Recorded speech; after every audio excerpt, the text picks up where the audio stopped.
ଶ୍ରୀଲଙ୍କାର ଜାଫନାରେ ସ୍ୱାମୀ ବିବେକାନନ୍ଦଙ୍କ ବକ୍ତୃତା ବିଷୟ ବେଦାନ୍ତ। ସ୍ୱାମୀ ବିବେକାନନ୍ଦ କହୁଛନ୍ତି, ବିଷୟ ଅତି ବୃହତ୍ କିନ୍ତୁ ସମୟ ଅତି ଅଳ୍ପ। ଗୋଟିଏ ବକ୍ତୃତାରେ ହିନ୍ଦୁମାନଙ୍କ ଧର୍ମର ସମ୍ପୂର୍ଣ୍ଣ ବିଶ୍ଳେଷଣ ଅସମ୍ଭବ। ସୁତରାଂ ମୁଁ ତୁମ ନିକଟରେ ଆମ ଧର୍ମର ମୂଳତତ୍ତ୍ୱଗୁଡ଼ିକୁ ଯେତେ ସହଜ ଭାଷାରେ ପାରେ ବର୍ଣ୍ଣନା କରିବି। ଯେଉଁ ହିନ୍ଦୁ ନାମରେ ପରିଚୟ ଦେବା ବର୍ତ୍ତମାନ ଆମର ପ୍ରଥା ସ୍ୱରୂପ ଠିଆ ହୋଇଛି, ଏହି କ୍ଷଣି ତା'ର କିନ୍ତୁ ଆଉ ସାର୍ଥକତା ନାହିଁ। କାରଣ ଏ ଶବ୍ଦର ଅର୍ଥ ହେଉଛି ଯେଉଁମାନେ ସିନ୍ଧୁ ନଦୀର ଅପର ପାର୍ଶ୍ୱରେ ବାସ କରୁଥିଲେ। ପ୍ରାଚୀନ ପାରସିକଗଣଙ୍କ ଉଚ୍ଚାରଣ ବୈକଲ୍ୟ ଯୋଗୁଁ ଏହି ସିନ୍ଧୁ ଶବ୍ଦ ହିନ୍ଦୁ ରୂପେ ପରିଣତ ହୋଇଛି। ସେମାନେ ସିନ୍ଧୁ ନଦୀର ଅପର ପାର୍ଶ୍ୱ ନିବାସୀ ସମସ୍ତ ଲୋକଙ୍କୁ ହିନ୍ଦୁ ବୋଲି କହୁଥିଲେ। ଏହିପରି ହିନ୍ଦୁ ଶବ୍ଦ ଆମ ନିକଟକୁ ଆସିଛି। ମୁସଲମାନ ଶାସନ ସମୟରୁ ଆମେ ଏ ଶବ୍ଦ ନିଜ ପ୍ରତି ପ୍ରୟୋଗ କରିବାକୁ ଆରମ୍ଭ କରିଛୁ। ଅବଶ୍ୟ ଏହି ଶବ୍ଦ ବ୍ୟବହାରରେ କୌଣସି କ୍ଷତି ନାହିଁ, କିନ୍ତୁ ମୁଁ ପୂର୍ବରୁ କହିଛି, ବର୍ତ୍ତମାନ ଏହାର ଆଉ ସାର୍ଥକତା ନାହିଁ। କାରଣ ତୁମେ ଏହା ବିଶେଷ ଲକ୍ଷ୍ୟ କରୁଥିବ ଯେ ବର୍ତ୍ତମାନ ସମୟରେ ସିନ୍ଧୁ ନଦୀର ଏହି ତୀରବର୍ତ୍ତୀ ସମସ୍ତେ ଆଉ ପ୍ରାଚୀନ ସମୟ ପରି ଏକ ଧର୍ମ ମାନୁନାହାନ୍ତି। ସୁତରାଂ ଏ ଶବ୍ଦ କେବଳ ଖାଣ୍ଟି ହିନ୍ଦୁମାନଙ୍କୁ ବୁଝାଉ ନାହିଁ, ତାହା ମୁସଲମାନ, ଖ୍ରୀଷ୍ଟିଆନ, ଜୈନ ଏବଂ ଭାରତର ଅନ୍ୟାନ୍ୟ ଅଧିବାସୀଗଣଙ୍କୁ ମଧ୍ୟ ବୁଝାଉଛି। ଅତଏବ ମୁଁ ହିନ୍ଦୁ ଶବ୍ଦ ବ୍ୟବହାର କରିବି ନାହିଁ। ତେବେ ଆମେ କେଉଁ ଶବ୍ଦ ବ୍ୟବହାର କରିବା? ଆମେ ବୈଦିକ ଅର୍ଥାତ୍ ଯେଉଁମାନେ ବେଦ ମତ ଅନୁବର୍ତ୍ତୀ ଶବ୍ଦ ବ୍ୟବହାର କରିପାରୁ, ଅଥବା ବୈଦାନ୍ତିକ ଶବ୍ଦ ବ୍ୟବହାର କଲେ ଆହୁରି ଭଲ ହେବ। ପୃଥିବୀର ଅଧିକାଂଶ ପ୍ରଧାନ ଧର୍ମ କେତେଗୁଡ଼ିଏ ବିଶିଷ୍ଟ ଗ୍ରନ୍ଥକୁ ହିଁ ପ୍ରାମାଣିକ ବୋଲି ସ୍ୱୀକାର କରିଥାନ୍ତି। ଲୋକଙ୍କର ବିଶ୍ୱାସ ଏହି ଗ୍ରନ୍ଥଗୁଡ଼ିକ ଈଶ୍ୱର ଅଥବା ଅନ୍ୟ କୌଣସି ଅତିପ୍ରାକୃତ ପୁରୁଷ ବିଶେଷଙ୍କର ବାକ୍ୟ। ସୁତରାଂ ଏହି ଗ୍ରନ୍ଥଗୁଡ଼ିକ ହିଁ ସେମାନଙ୍କ ଧର୍ମର ଭିତ୍ତି। ପାଶ୍ଚାତ୍ୟ ଦେଶର ଆଧୁନିକ ପଣ୍ଡିତମାନଙ୍କ ମତରେ ଏ ସମସ୍ତ ଗ୍ରନ୍ଥ ମଧ୍ୟରେ ହିନ୍ଦୁମାନଙ୍କର ବେଦ ହିଁ ପ୍ରାଚୀନତମ। ଅତଏବ ବେଦ ସମ୍ବନ୍ଧରେ କିଛି ଜାଣିବା ଆବଶ୍ୟକ। ବେଦ ନାମକ ଶବ୍ଦ ରାଶି କୌଣସି ପୁରୁଷ ମୁଖ ନିଃସୃତ ନୁହେଁ। ଏହାର ସନ୍ ତାରିଖ ଏପର୍ଯ୍ୟନ୍ତ ମଧ୍ୟ ସ୍ଥିର ହୋଇନାହିଁ, କେବେ ମଧ୍ୟ ନିର୍ଦ୍ଦିଷ୍ଟ ହୋଇପାରିବ ନାହିଁ। ଆହୁରି ମଧ୍ୟ ଆମ ହିନ୍ଦୁମାନଙ୍କ ମତରେ ବେଦ ଅନାଦି ଅନନ୍ତ। ଗୋଟିଏ ବିଶେଷ କଥା ତୁମମାନଙ୍କର ସ୍ମରଣ ରଖିବା ଉଚିତ ଯେ ଜଗତର ଅନ୍ୟାନ୍ୟ ଧର୍ମ ଈଶ୍ୱର ନାମକ ବ୍ୟକ୍ତିଙ୍କର ଅଥବା ଭଗବାନଙ୍କ ଦୂତ ବା ପ୍ରେରିତ ପୁରୁଷଙ୍କ ବାଣୀ ବୋଲି ସେମାନଙ୍କ ଶାସ୍ତ୍ରର ପ୍ରାମାଣ୍ୟ ଦର୍ଶାଇଥାନ୍ତି। ହିନ୍ଦୁମାନେ କିନ୍ତୁ କହନ୍ତି, ବେଦର ଅନ୍ୟ କୌଣସି ପ୍ରମାଣ ନାହିଁ, ବେଦ ସ୍ୱତଃ ପ୍ରମାଣ। କାରଣ ବେଦ ଅନାଦି ଅନନ୍ତ ଏବଂ ଏହା ଈଶ୍ୱରଙ୍କ ଜ୍ଞାନ ରାଶି। ବେଦ କେବେ ହେଲେ ଲିଖିତ ହୋଇନାହିଁ, ଏହା କେବେ ହେଲେ ସୃଷ୍ଟ ହୋଇନାହିଁ। ଅନନ୍ତ କାଳ ଧରି ଏହା ରହିଛି। ସୃଷ୍ଟି ଯେପରି ଅନାଦି ଅନନ୍ତ, ସେହିପରି ଈଶ୍ୱରଙ୍କ ଜ୍ଞାନ ମଧ୍ୟ ଅନାଦି ଅନନ୍ତ। ବେଦ ଅର୍ଥ ଏହି ଐଶ୍ୱରିକ ଜ୍ଞାନ ରାଶି। ବେଦାନ୍ତ ନାମକ ଜ୍ଞାନ ରାଶି ଋଷିଗଣଙ୍କ ଦ୍ୱାରା ଆବିଷ୍କୃତ।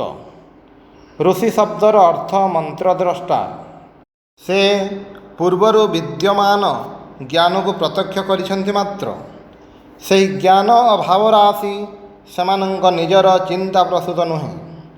ଯେତେବେଳେ ତୁମେ ଶୁଣିବ ବେଦର ଅମୁକ ଅଂଶର ଋଷି ଅମୁକ, ସେତେବେଳେ ଭାବିବ ନାହିଁ ଯେ ସେମାନେ ଏହା ଲେଖିଛନ୍ତି ଅଥବା ନିଜ ମନରୁ ଏହା ସୃଷ୍ଟି କରିଛନ୍ତି।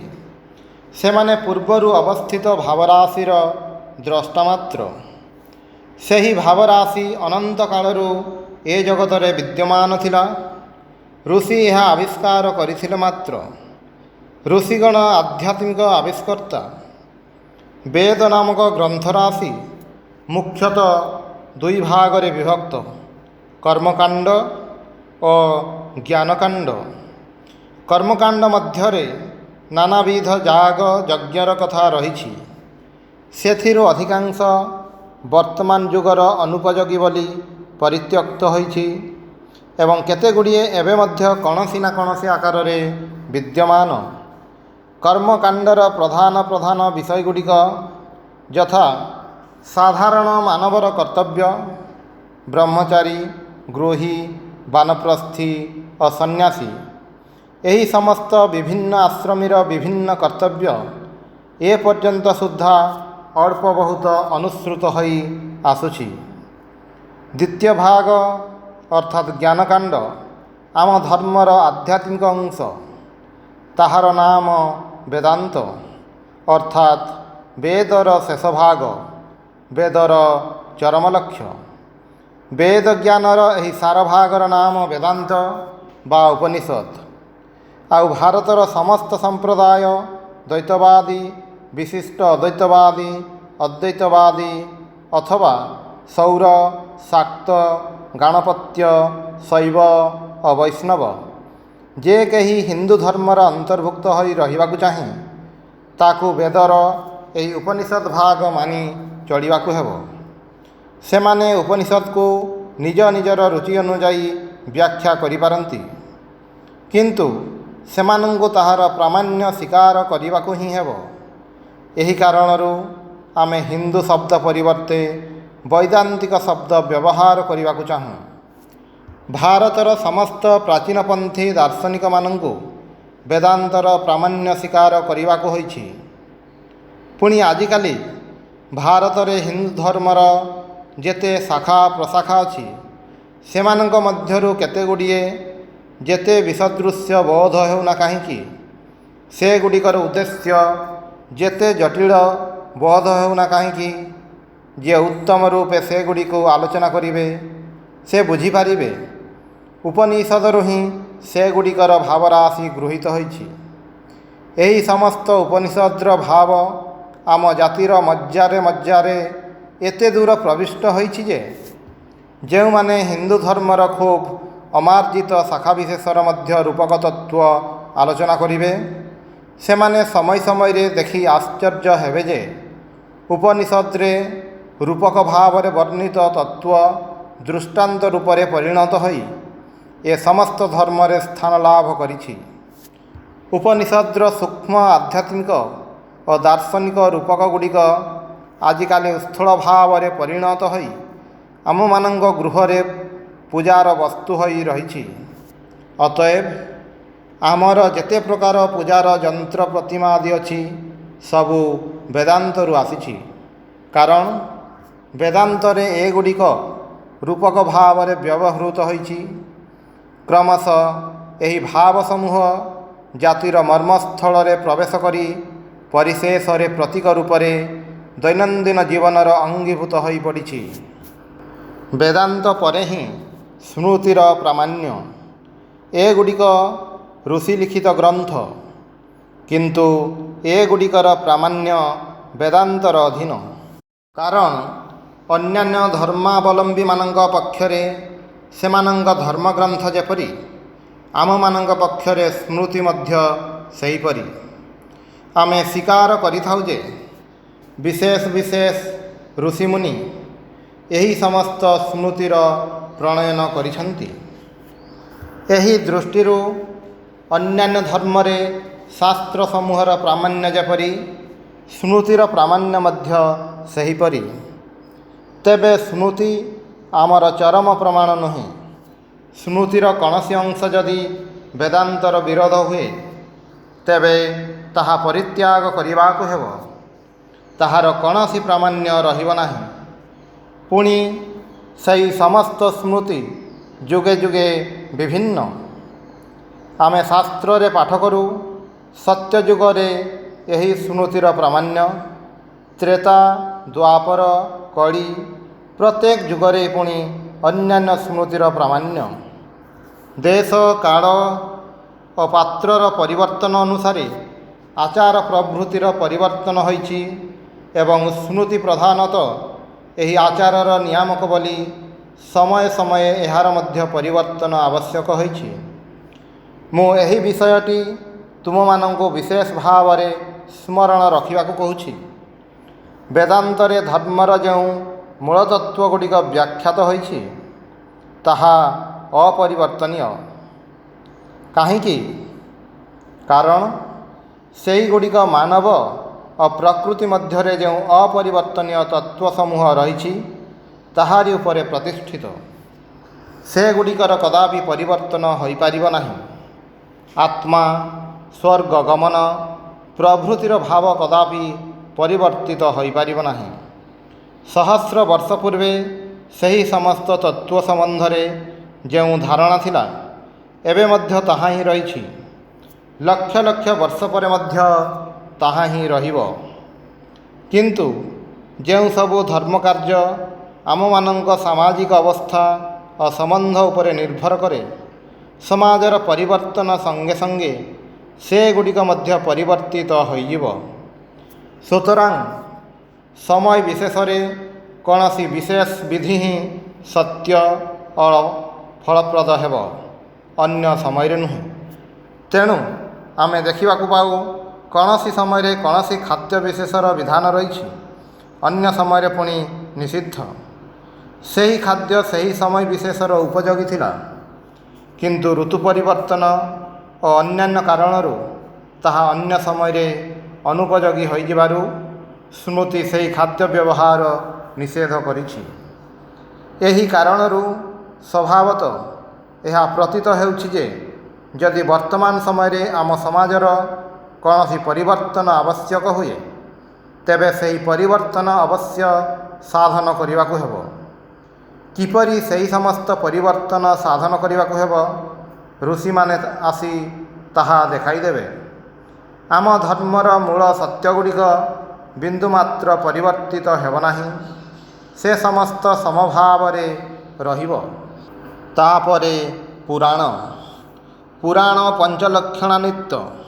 ସେଥିରେ ଇତିହାସ, ସୃଷ୍ଟି ତତ୍ତ୍ୱ, ଦାର୍ଶନିକ ତତ୍ତ୍ୱ ସମୂହର ନାନାବିଧ ରୂପକ ଦ୍ୱାରା ବିବୃତି ପ୍ରଭୃତି ନାନା ବିଷୟ ଅଛି।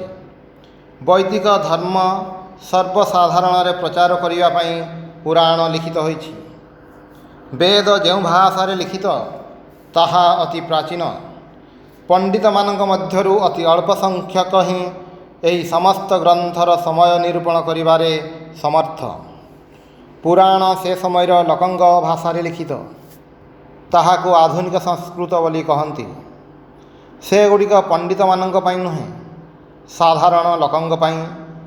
କାରଣ ସାଧାରଣ ଲୋକେ ଦାର୍ଶନିକ ତତ୍ତ୍ୱ ବୁଝିବାକୁ ଅକ୍ଷମ। ସେମାନଙ୍କୁ ସେ ସମସ୍ତ ତତ୍ତ୍ୱ ବୁଝାଇବା ପାଇଁ ସ୍ଥୂଳ ଭାବରେ ସାଧୁ, ରାଜା ଓ ମହାପୁରୁଷଗଣଙ୍କ ଜୀବନ ଚରିତ ଏବଂ ସେହି ଜାତି ମଧ୍ୟରେ ଯେଉଁ ସମସ୍ତ ଘଟଣା ସଂଘଟିତ ହୋଇଥିଲା ସେ ସମସ୍ତ ମାଧ୍ୟମରେ ଶିକ୍ଷା ଦିଆଯାଉଥିଲା। ଋଷିମାନେ ଯେକୌଣସି ବିଷୟ ପାଇଛନ୍ତି ତାହା ହିଁ ଗ୍ରହଣ କରିଛନ୍ତି, କିନ୍ତୁ ସେଗୁଡ଼ିକ ମଧ୍ୟରୁ ପ୍ରତ୍ୟେକଟି ଧର୍ମର ନିତ୍ୟ ସତ୍ୟ ବୁଝାଇବା ପାଇଁ ବ୍ୟବହୃତ ହୋଇଛି। ତାପରେ ତନ୍ତ୍ର।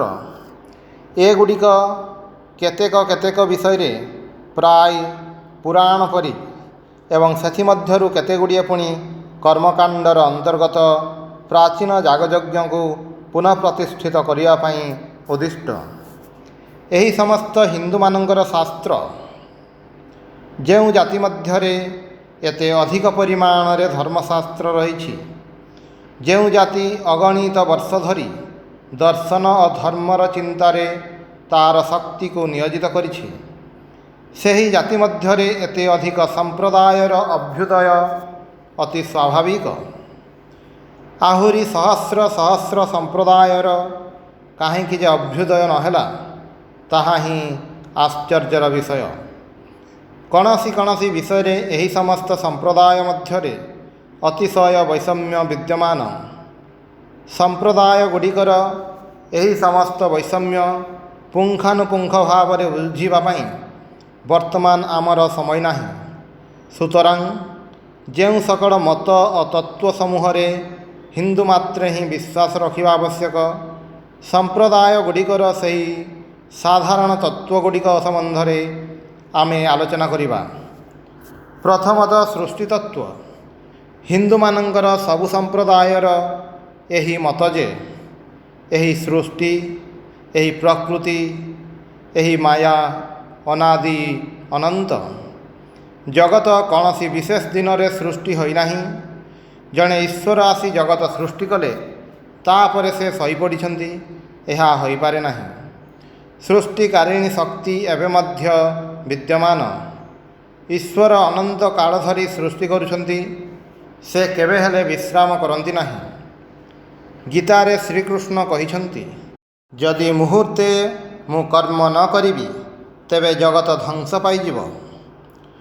ଜଗତରେ ଏହି ଯେଉଁ ସୃଷ୍ଟି ଶକ୍ତି ଦିବାରାତ୍ର କାର୍ଯ୍ୟ କରୁଛି, ଏହା ଯଦି କ୍ଷଣକ ପାଇଁ ବନ୍ଦ ହୋଇଯାଏ ତେବେ ଏହି ଜଗତ ଧ୍ୱଂସ ପାଇଯାଏ।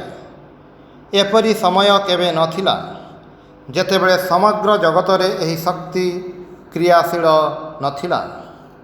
ତେବେ ଅବଶ୍ୟ ଯୁଗ ଶେଷରେ ପ୍ରଳୟ ହୋଇଥାଏ। ଆମମାନଙ୍କର ସୃଷ୍ଟି ଇଂରାଜୀ କ୍ରିଏସନ୍ ନୁହେଁ। ଇଂରାଜୀରେ କ୍ରିଏସନ୍ କହିଲେ କୌଣସି କିଛି ନଥାଇ କିଛିର ସୃଷ୍ଟି ହେବା, ଅସତ୍ୟରୁ ସତ୍ୟର ଉଦ୍ଭବ, ଏହି ଅପରିଣତ ମତବାଦକୁ ବୁଝାଏ। ମୁଁ ଏପରି ଅସଙ୍ଗତ କଥା ବିଶ୍ୱାସ କରିବା ପାଇଁ କହି ତୁମମାନଙ୍କର ବୁଦ୍ଧି ଓ ବିଚାର ଶକ୍ତିର ଅବମାନନା କରିବାକୁ ଚାହେଁ ନାହିଁ। ସମଗ୍ର ପ୍ରକୃତି ସର୍ବଦା ବିଦ୍ୟମାନ ଥାଏ। କେବଳ ପ୍ରଳୟ କାଳରେ ତାହା କ୍ରମଶଃ ସୂକ୍ଷ୍ମରୁ ସୂକ୍ଷ୍ମତର ହୋଇଯାଏ। ଶେଷରେ ଏକାବେଳକେ ଅବ୍ୟକ୍ତ ଭାବ ଧାରଣ କରେ। ପରେ କିଛି ସମୟ ଯେପରି ବିଶ୍ରାମ ଉତ୍ତାରୁ ପୁଣି କିଏ ତାକୁ ବ୍ୟକ୍ତ କରି ବାହାରକୁ ଠେଲି ଫିଙ୍ଗିଦିଏ। ସେତେବେଳେ ପୂର୍ବପରି ସଂଯୋଗ, ପୂର୍ବପରି କ୍ରମବିକାଶ, ପୂର୍ବପରି ପ୍ରକାଶ ହୋଇଥାଏ। କିଛି କାଳ ଏହିପରି ଖେଳ ଚାଲି ପୁଣି ସେହି ଖେଳ ଭାଙ୍ଗିଯାଏ, କ୍ରମଶଃ ସୂକ୍ଷ୍ମରୁ ସୂକ୍ଷ୍ମତର ହେଉଥାଏ। ଶେଷରେ ସମୁଦାୟ ପୁଣି ଅବ୍ୟକ୍ତରେ ଲୀନ ହୋଇଯାଏ, ପୁଣି ବାହାର ହୋଇଆସେ। ଅନନ୍ତକାଳ ଏହିପରି ତରଙ୍ଗ ତୁଲ୍ୟ ଗତିରେ ଥରେ ସମ୍ମୁଖକୁ ଆସୁଛି, ପୁଣି ପଶ୍ଚାତକୁ ଯାଉଛି। ଦେଶ, କାଳ ଏବଂ ଅନ୍ୟ ସବୁ କିଛି ବିଷୟ ଏହି ପ୍ରକୃତିର ଅନ୍ତର୍ଗତ। ଏହି କାରଣରୁ ହିଁ ସୃଷ୍ଟିର ଆରମ୍ଭ ଅଛି ବୋଲି କହିବା ସମ୍ପୂର୍ଣ୍ଣ ବାଚାଳତା ମାତ୍ର। ସୃଷ୍ଟିର ଆରମ୍ଭ ବା ଶେଷ ସମ୍ବନ୍ଧରେ କୌଣସି ପ୍ରଶ୍ନ ଉଠିପାରିବ ନାହିଁ। ଏଥିପାଇଁ ଯେତେବେଳେ ଆମ ଶାସ୍ତ୍ରରେ ସୃଷ୍ଟିର ଆଦି ବା ଅନ୍ତ ସମ୍ବନ୍ଧରେ ଉଲ୍ଲେଖ କରାଯାଇଛି, ସେତେବେଳେ କୌଣସି ଯୁଗ ବିଶେଷର ଆଦି ବା ଅନ୍ତ ବୋଲି ବୁଝିବାକୁ ହେବ। ତାହାର ଅନ୍ୟ କୌଣସି ଅର୍ଥ ନାହିଁ। କିଏ ଏହି ସୃଷ୍ଟି କରିଛନ୍ତି? ଈଶ୍ୱର। ଇଂରାଜୀରେ ସାଧାରଣତଃ ଗଡ୍ ଶବ୍ଦ ଯାହା ବୁଝାଏ, ମୋର ଅଭିପ୍ରାୟ ତାହା ନୁହେଁ। ବ୍ରହ୍ମ ଶବ୍ଦ ବ୍ୟବହାର କରିବା ହିଁ ସର୍ବାପେକ୍ଷା ଯୁକ୍ତିସଙ୍ଗତ। ସେ ଏହି ଜଗତ ପ୍ରପଞ୍ଚର ସାଧାରଣ କାରଣ ସ୍ୱରୂପ। ବ୍ରହ୍ମର ସ୍ୱରୂପ କ'ଣ? ବ୍ରହ୍ମ ନିତ୍ୟ, ନିତ୍ୟଶୁଦ୍ଧ, ନିତ୍ୟ ଜାଗ୍ରତ, ସର୍ବଶକ୍ତିମାନ, ସର୍ବଜ୍ଞ, ଦୟାମୟ, ସର୍ବବ୍ୟାପୀ, ନିରାକାର, ଅଖଣ୍ଡ। ସେ ଏହି ଜଗତ ସୃଷ୍ଟି କରନ୍ତି। ବର୍ତ୍ତମାନ ପ୍ରଶ୍ନ ଏହି ଯେ ଯଦି ଏହି ବ୍ରହ୍ମ ଜଗତର ସ୍ରଷ୍ଟା ଓ ନିତ୍ୟ ବିଧାତା ହୁଅନ୍ତି, ତେବେ ଦୁଇଟି ଆପତ୍ତି ଉପସ୍ଥିତ ହୁଏ। ଜଗତରେ ତ ଯଥେଷ୍ଟ ବୈଷମ୍ୟ ରହିଛି। ଏଠାରେ କେହି ସୁଖୀ, କେହି ଦୁଃଖୀ, କେହି ଧନୀ, କେହି ଦରିଦ୍ର। ଏପରି ବୈଷମ୍ୟ କାହିଁକି ହୁଏ? ପୁଣି ଏଠାରେ ନିଷ୍ଠୁରତା ମଧ୍ୟ ବିଦ୍ୟମାନ। କାରଣ ଏଠାରେ ଜଣଙ୍କର ଜୀବନ ଅନ୍ୟର ମୃତ୍ୟୁ ଉପରେ ନିର୍ଭର କରୁଛି। ଏକ ପ୍ରାଣୀ ଅନ୍ୟ ଏକ ପ୍ରାଣୀକୁ ଖଣ୍ଡ ଖଣ୍ଡ କରି ଫିଙ୍ଗି ଦେଉଛି। ପ୍ରତ୍ୟେକ ମନୁଷ୍ୟ ନିଜ ଭାଇର ତଣ୍ଟି କାଟିବା ପାଇଁ ଚେଷ୍ଟା କରୁଛି। ଏହି ପ୍ରତିଯୋଗିତା ଏହି ନିଷ୍ଠୁରତା, ଏହି ଉତ୍ପାତ, ଏହି ଦିବାରାତ୍ର ଗଗନ ବିଦାରୀ ଦୀର୍ଘ ନିଶ୍ୱାସ, ଏହା ହିଁ ଜଗତର ଅବସ୍ଥା। ଏହା ହିଁ ଯଦି ଈଶ୍ୱରଙ୍କର ସୃଷ୍ଟି ହୁଏ, ତେବେ ସେହି ଈଶ୍ୱର ଅତି ନିଷ୍ଠୁର। ମନୁଷ୍ୟର କଳ୍ପିତ ନିଷ୍ଠୁରତମ ଦାନବ ଅପେକ୍ଷା ଏହି ଈଶ୍ୱର ଅଧିକ ନିଷ୍ଠୁର। ବେଦାନ୍ତ କହେ, ଈଶ୍ୱର ଏହି ବୈଷମ୍ୟ ଓ ପ୍ରତିଯୋଗିତାର କାରଣ ନୁହନ୍ତି। ତେବେ କିଏ ଏହା କଲା? ଆମେମାନେ ନିଜେ ହିଁ ଏହା କରିଅଛୁ। ମେଘ ସବୁ କ୍ଷେତ୍ରରେ ସମାନ ଭାବରେ ବାରି ବର୍ଷଣ କଲା, କିନ୍ତୁ ଯେଉଁ କ୍ଷେତ୍ର ଉତ୍ତମ ରୂପେ କର୍ଷିତ, ତାହା ହିଁ ଏଥିରେ ଶସ୍ୟଶାଳୀ ହେଲା। ଯେଉଁ ଭୂମି ଉତ୍ତମ ରୂପେ କର୍ଷିତ ହୋଇନାହିଁ, ତାହା ଏ ବୃଷ୍ଟିର ଫଳ ଲାଭ କରିପାରିଲା ନାହିଁ। ଏହା ସେହି ମେଘର ଅପରାଧ ନୁହେଁ, ତାଙ୍କର ଅନନ୍ତ ଅପରିବର୍ତ୍ତନୀୟ ଦୟା। ଆମେ କେବଳ ଏହି ବୈଷମ୍ୟ ସୃଷ୍ଟି କରୁଛୁ। କିପରି ଆମେ ଏହି ବୈଷମ୍ୟ ସୃଷ୍ଟି କରୁ? କେହି ଜଗତରେ ସୁଖୀ ହୋଇ ଜନ୍ମ ନେଲା, କେହି ବା ଅସୁଖୀ। ସେମାନେ ତ ଏହି ବୈଷମ୍ୟ ସୃଷ୍ଟି କରିନାହାନ୍ତି। ଅବଶ୍ୟ କରିଛନ୍ତି। ସେମାନଙ୍କ ପୂର୍ବଜନ୍ମକୃତ କର୍ମ ଦ୍ୱାରା ଏହି ଭେଦ, ଏହି ବୈଷମ୍ୟ ହୋଇଛି। ବର୍ତ୍ତମାନ ଆମେ ସେହି ଦ୍ୱିତୀୟ ତତ୍ତ୍ୱର ଆଲୋଚନାକୁ ଆସିଲୁ, ଯେଉଁଥିରେ କେବଳ ଆମେ ହିନ୍ଦୁ ନୋହୁଁ, ବୌଦ୍ଧ ଓ ଜୈନମାନେ ମଧ୍ୟ ଏକମତ। ଆମେ ସମସ୍ତେ ସ୍ୱୀକାର କରିଥାଉ, ସୃଷ୍ଟି ପରି ଜୀବନ ମଧ୍ୟ ଅନନ୍ତ। ଶୂନ୍ୟରୁ ଯେ ଜୀବନର ଉତ୍ପତ୍ତି ହୋଇଛି ତାହା ନୁହେଁ, ତାହା ହୋଇପାରେ ନାହିଁ। ଏପରି ଜୀବନରେ କୌଣସି ପ୍ରୟୋଜନ ହିଁ ନାହିଁ। କାଳରେ ଯାହାର ଆରମ୍ଭ, କାଳରେ ହିଁ ତାହାର ଅନ୍ତ ହେବ। ଗତକାଲି ଯଦି ଜୀବନର ଆରମ୍ଭ ହୋଇଥାଏ, ତେବେ ଆଗାମୀକାଲି ତାହାର ଶେଷ ହେବ, ଶେଷରେ ତାହାର ସମ୍ପୂର୍ଣ୍ଣ ଧ୍ୱଂସ ହେବ। ଅବଶ୍ୟ ପୂର୍ବେ ମଧ୍ୟ ଜୀବନ ବିଦ୍ୟମାନ ଥିଲା। ଆଜିକାଲି ଏହାକୁ ଅଧିକ ବୁଝାଇବାର ଆବଶ୍ୟକତା ନାହିଁ, କାରଣ ଆଧୁନିକ ବିଜ୍ଞାନ ଏହି ବିଷୟରେ ଆମମାନଙ୍କୁ ସାହାଯ୍ୟ କରୁଛି। ଆମର ଶାସ୍ତ୍ର ନିହିତ ତତ୍ତ୍ୱଗୁଡ଼ିକୁ ଜଡ଼ ଜଗତର ବିଷୟଗୁଡ଼ିକ ସାହାଯ୍ୟରେ ବ୍ୟାଖ୍ୟା କରୁଛି। ତୁମେ ସମସ୍ତେ ଏହା ପୂର୍ବରୁ ଅବଗତ ଅଛ ଯେ ଆମେ ସମସ୍ତେ ଅନନ୍ତ ଅତୀତର କର୍ମ ସମଷ୍ଟିର ଫଳସ୍ୱରୂପ। କବିଗଣଙ୍କ ବର୍ଣ୍ଣନା ଅନୁଯାୟୀ ଶିଶୁଟିଏ ପ୍ରକୃତିରୁ ସାକ୍ଷାତ୍ ପ୍ରସୂତ ହୋଇ ଜଗତ ରଙ୍ଗମଞ୍ଚକୁ ଆସିନାହିଁ। ତାହାର ସ୍କନ୍ଧରେ ଅନନ୍ତ ଅତୀତ କାଳର କର୍ମ ସମଷ୍ଟି ରହିଅଛି। ଭଲ ହେଉ ବା ମନ୍ଦ ହେଉ, ସେ ନିଜ ଅତୀତ କର୍ମର ଫଳ ଭୋଗ କରିବାକୁ ଆସେ। ଆମେ ଜାଣୁ, ଏହି କାରଣରୁ ହିଁ ଜନ୍ମ ହୁଏ, ଏଥିରୁ ହିଁ ବୈଷମ୍ୟର ଉତ୍ପତ୍ତି, ଏହା ହିଁ କର୍ମବିଧାନ। ଆମ ଭିତରୁ ପ୍ରତ୍ୟେକ ହିଁ ନିଜ ନିଜ ଅଦୃଷ୍ଟର ଗଠନକର୍ତ୍ତା।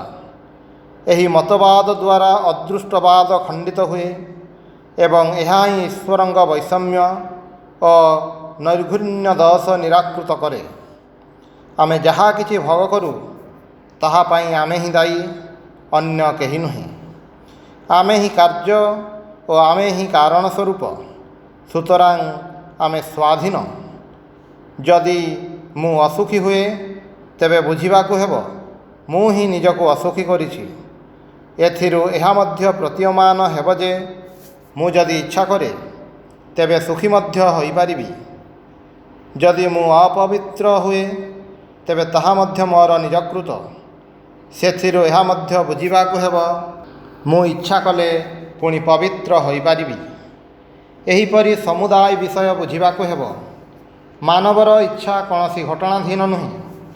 ମାନବର ଅନନ୍ତ ଇଚ୍ଛାଶକ୍ତି ଏବଂ ମୁକ୍ତ ସ୍ୱଭାବ ସମକ୍ଷରେ ସକଳ ଶକ୍ତି, ଏପରିକି ପ୍ରାକୃତିକ ଶକ୍ତିଗୁଡ଼ିକ ପର୍ଯ୍ୟନ୍ତ ଶିର ନୁଆଁଇବେ, ଏହାର ଦାସ ହୋଇ ରହିବେ। ଏଥର ସ୍ୱଭାବତଃ ଏହି ପ୍ରଶ୍ନ ଆସିବ, ଆତ୍ମା କ'ଣ? ଆତ୍ମାକୁ ନ ଜାଣିଲେ ଆମ ଶାସ୍ତ୍ରର ଈଶ୍ୱରଙ୍କୁ ଜାଣିପାରିବା ନାହିଁ। ଭାରତରେ ଓ ଭାରତେତର ଦେଶରେ ବହି ପ୍ରକୃତିର ଆଲୋଚନା ଦ୍ୱାରା ସେହି ସର୍ବାତୀତ ସତ୍ତାର ଆଭାସ ପାଇବା ପାଇଁ ଚେଷ୍ଟା ହୋଇଛି। ଆମେ ଜାଣୁ, ଏହାର ଫଳ ମଧ୍ୟ ଅତି ଶୋଚନୀୟ ହୋଇଛି।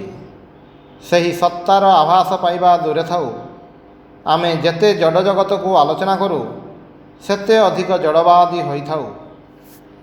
ଯଦିବା ଅଳ୍ପ ବହୁତ ଧର୍ମଭାବ ପୂର୍ବେ ଥିଲା, ତାହା ମଧ୍ୟ ଜଡ଼ ଜଗତର ଆଲୋଚନା କରି କରି ଦୂର ହୋଇଯାଏ।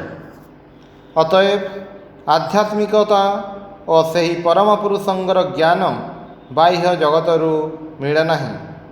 ଅନ୍ତର ମଧ୍ୟରେ, ଆତ୍ମା ମଧ୍ୟରେ ତାଙ୍କର ଅନ୍ୱେଷଣ କରିବାକୁ ହେବ। ବାହ୍ୟ ଜଗତ ଆମମାନଙ୍କୁ ସେହି ଅନନ୍ତ ସମ୍ବନ୍ଧରେ କୌଣସି ସମ୍ବାଦ ଦେଇପାରେ ନାହିଁ। ଅନ୍ତର୍ଜଗତରେ ଅନ୍ୱେଷଣ କଲେ ହିଁ ତାହାର ସମ୍ବାଦ ମିଳେ। ଅତଏବ କେବଳ ଆତ୍ମତତ୍ତ୍ୱର ଅନ୍ୱେଷଣରେ ହିଁ, ଆତ୍ମତତ୍ତ୍ୱର ବିଶ୍ଳେଷଣରେ ହିଁ ପରମାତ୍ମ ତତ୍ତ୍ୱ ଜ୍ଞାନ ସମ୍ଭବ। ଜୀବାତ୍ମାର ସ୍ୱରୂପ ସମ୍ବନ୍ଧରେ ଭାରତର ବିଭିନ୍ନ ସମ୍ପ୍ରଦାୟ ସମୂହର ମତଭେଦ ଅଛି ସତ୍ୟ, କିନ୍ତୁ କେତେକ ବିଷୟରେ ସମସ୍ତଙ୍କର ଐକ୍ୟ ମଧ୍ୟ ଅଛି। ତାହା ଏହି ଯେ ଜୀବାତ୍ମା ସମୂହ ଅନାଦି ଅନନ୍ତ, ସେମାନେ ସ୍ୱରୂପତଃ ଅବିନାଶୀ। ଦ୍ୱିତୀୟତଃ, ପ୍ରତ୍ୟେକ ଆତ୍ମାରେ ସର୍ବବିଧ ଶକ୍ତି, ଆନନ୍ଦ, ପବିତ୍ରତା, ସର୍ବବ୍ୟାପିତା ଓ ସର୍ବଜ୍ଞତ୍ୱ ଅନ୍ତର୍ନିହିତ ରହିଛି। ଏହି ଗୁରୁତ୍ୱପୂର୍ଣ୍ଣ ତତ୍ତ୍ୱଟି ସର୍ବଦା ସ୍ମରଣ ରଖିବାକୁ ହେବ। ପ୍ରତ୍ୟେକ ମନୁଷ୍ୟ ମଧ୍ୟରେ, ପ୍ରତ୍ୟେକ ପ୍ରାଣୀ ମଧ୍ୟରେ, ସେ ଯେତେ ଦୁର୍ବଳ ବା ମନ୍ଦ ହେଉ, ସେ ବଡ଼ ହେଉ ଛୋଟ ହେଉ, ସେହି ସର୍ବବ୍ୟାପୀ ସର୍ବଜ୍ଞ ଆତ୍ମା ରହିଛନ୍ତି। ଆତ୍ମା ହିସାବରେ କୌଣସି ପ୍ରଭେଦ ନାହିଁ। ପ୍ରଭେଦ କେବଳ ପ୍ରକାଶର ତାରତମ୍ୟରେ। ସେହି କ୍ଷୁଦ୍ରତମ ପ୍ରାଣୀ ସହିତ ମୋର ପ୍ରଭେଦ କେବଳ ପ୍ରକାଶର ତାରତମ୍ୟରେ। ସ୍ୱରୂପତଃ ତାହା ସହିତ ମୋର କୌଣସି ଭେଦ ନାହିଁ। ସେ ମୋର ଭାଇ। ତାହାର ମଧ୍ୟ ଯେଉଁ ଆତ୍ମା, ମୋର ମଧ୍ୟ ସେହି ଆତ୍ମା। ଭାରତ ଏହି ମହତ୍ତମ ତତ୍ତ୍ୱ ଜଗତରେ ପ୍ରଚାର କରିଛି। ଅନ୍ୟାନ୍ୟ ଦେଶରେ ସମଗ୍ର ମାନବ ଜାତିର ଭ୍ରାତୃଭାବ ତତ୍ତ୍ୱ ପ୍ରଚାରିତ ହୋଇଥାଏ। ଭାରତରେ ତାହା ସର୍ବପ୍ରାଣୀର ଭ୍ରାତୃଭାବ ଏହି ଆକାର ଧାରଣ କରିଛି। ଅତି କ୍ଷୁଦ୍ରତମ ପ୍ରାଣୀ, ଏପରିକି କ୍ଷୁଦ୍ର ପିପିଲିକା ପର୍ଯ୍ୟନ୍ତ ମୋର ଭାଇ। ସେମାନେ ମୋର ଦେହ ସ୍ୱରୂପ। ଏବଂ ତୁ ପଣ୍ଡିତୈଃ ଜ୍ଞାତ୍ୱା ସର୍ବଭୂତମୟଂ ହରିଂ ଇତ୍ୟାଦି। ଏହିପରି ପଣ୍ଡିତଗଣ ସେହି ପ୍ରଭୁଙ୍କୁ ସର୍ବଭୂତମୟ ଜାଣି ସମସ୍ତ ପ୍ରାଣୀଙ୍କୁ ଭଗବାନ ଜ୍ଞାନରେ ଉପାସନା କରିବେ। ସେହି କାରଣରୁ ହିଁ ଭାରତରେ ତିର୍ଯ୍ୟକ୍ ଜାତି ଓ ଦରିଦ୍ରଗଣଙ୍କ ପ୍ରତି ଏତେ ଦୟାଭାବ ବିଦ୍ୟମାନ। ସକଳ ବସ୍ତୁ ସମ୍ବନ୍ଧରେ ହିଁ, ସକଳ ବିଷୟରେ ହିଁ ସେହି ଦୟାର ଭାବ। ଆତ୍ମାରେ ସମସ୍ତ ଶକ୍ତି ବିଦ୍ୟମାନ। ଏହି ମତ ଭାରତର ସବୁ ସମ୍ପ୍ରଦାୟର ମିଳନ ଭୂମି। ସ୍ୱଭାବତଃ ବର୍ତ୍ତମାନ ଆମର ଈଶ୍ୱର ତତ୍ତ୍ୱ ଆଲୋଚନାର ସମୟ ଆସିଛି। କିନ୍ତୁ ତାହା ପୂର୍ବରୁ ଆତ୍ମା ସମ୍ବନ୍ଧରେ ଗୋଟିଏ କଥା କହିବାକୁ ଚାହେଁ।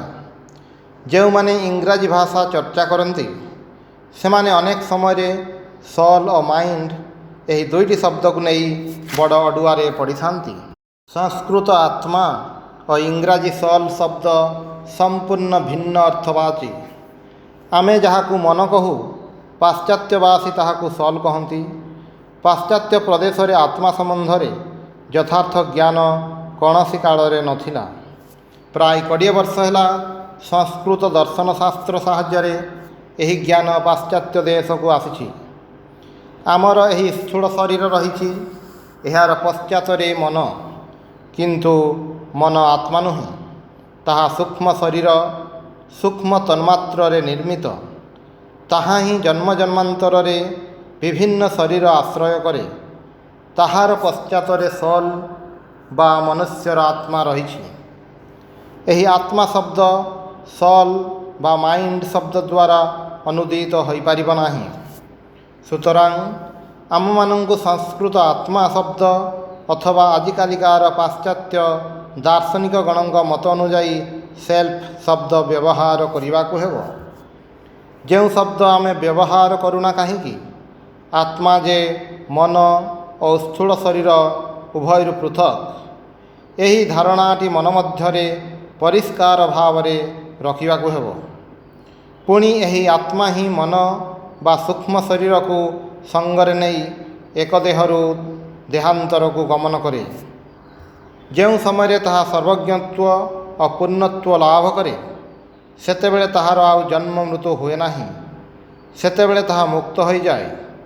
ଇଚ୍ଛା କଲେ ଏହି ଜୀବାତ୍ମା ମନ ବା ସୂକ୍ଷ୍ମ ଶରୀରକୁ ମଧ୍ୟ ରଖିପାରେ, ଅଥବା ତାହାକୁ ପରିତ୍ୟାଗ କରି ଅନନ୍ତ କାଳ ପାଇଁ ସ୍ୱାଧୀନ ଓ ମୁକ୍ତ ହୋଇଯାଇପାରେ।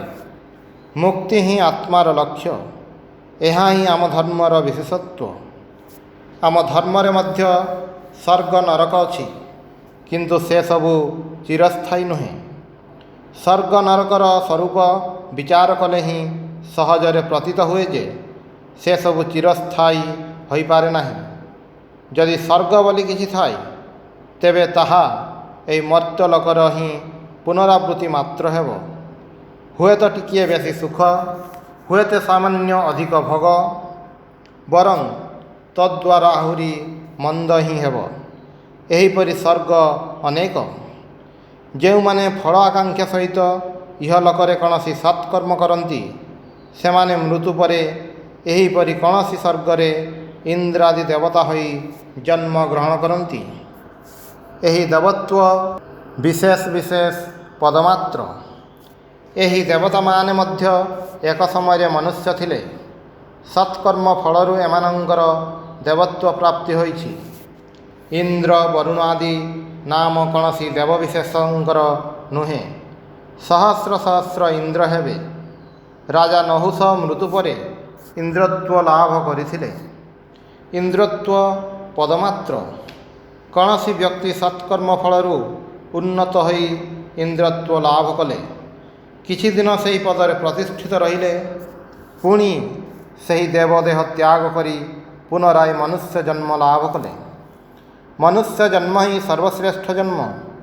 କୌଣସି କୌଣସି ଦେବତା ସ୍ୱର୍ଗ ସୁଖ ବାସନା ତ୍ୟାଗ କରି ମୁକ୍ତି ଲାଭ ପାଇଁ ଚେଷ୍ଟା କରିପାରନ୍ତି, କିନ୍ତୁ ଯେପରି ଏହି ଜଗତରେ ଅଧିକାଂଶ ଲୋକ ଧନ ମାନ ଐଶ୍ୱର୍ଯ୍ୟ ହେଲେ ଉଚ୍ଚ ତତ୍ତ୍ୱ ଭୁଲିଯାଆନ୍ତି, ସେହିପରି ଅଧିକାଂଶ ଦେବତା ହିଁ ଐଶ୍ୱର୍ଯ୍ୟ ମଦରେ ମତ୍ତ ହୋଇ ମୁକ୍ତି ପାଇଁ ଚେଷ୍ଟା କରନ୍ତି ନାହିଁ। ସେମାନଙ୍କର ଶୁଭକର୍ମର ଫଳଭୋଗ ହୋଇଗଲେ ସେମାନେ ଏହି ପୃଥିବୀକୁ ପୁନରାୟ ଆସି ମନୁଷ୍ୟ ରୂପ ଧାରଣ କରନ୍ତି। ଅତଏବ ଏହି ପୃଥିବୀ ହିଁ କର୍ମଭୂମି। ଏହି ପୃଥିବୀରେ ହିଁ ଆମେ ମୁକ୍ତି ଲାଭ କରିପାରୁ।